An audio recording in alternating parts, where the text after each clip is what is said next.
Sono 14 le imprese siciliane di acquacoltura ammesse al finanziamento per un totale di circa 1.200.000 euro. Pubblicata infatti la graduatoria provvisoria degli aiuti per il sostegno economico alle imprese di pesca e dei relativi equipaggi e imprese di acquacoltura della regione, colpite da crisi economica legata all'emergenza Covid. Ammontano a circa 1.200.000 i fondi destinati alle imprese della misura 2.55, misure sanitarie per l'acquacoltura, ammesse per un importo massimo erogabile di almeno 270.000 euro ciascuna azienda di acquacoltura. Le imprese non ammesse avranno 10 giorni di tempo dalla pubblicazione del decreto per presentare eventuali osservazioni.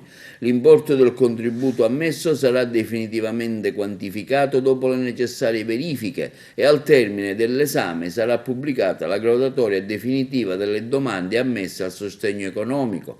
Il governo Musumeci va incontro alle imprese dell'acquacoltura per dare ossigeno a un comparto che ha subito grandi davi economici, dice l'assessore regionale alla pesca mediterranea Toni Scilla, al fine di mitigare la perdita di reddito causata dalla pandemia.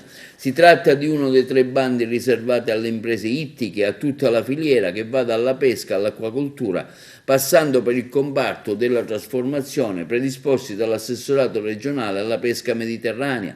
L'intervento è finanziato con il ricorso del Fondo europeo per gli affari marittimi e la pesca FEAMP attraverso una riprogrammazione del piano finanziario del programma operativo regionale 2014-2020. Proprio oggi è stata pubblicata la graduatoria provvisoria per quanto riguarda il sostegno Covid alle imprese dell'acquacoltura, della pesca e anche della trasformazione, intervenendo proprio con una compensazione. E nel settore dell'acquacoltura la compensazione tiene conto proprio della perdita del fatturato, che poi viene ridotta per percentuali, ma che comunque dà sostegni di non poco conto. Non è un modo di fare così tanto per fare, ma è qualcosa di concreto e effettivamente che sostiene per quel che può le mancanze che sono venute a creare soprattutto nei primi mesi con l'acquacoltura e per pescato anche. Uno degli incentivi che voi sostenete anche con le misure del PSR è quello della pesca turismo, no?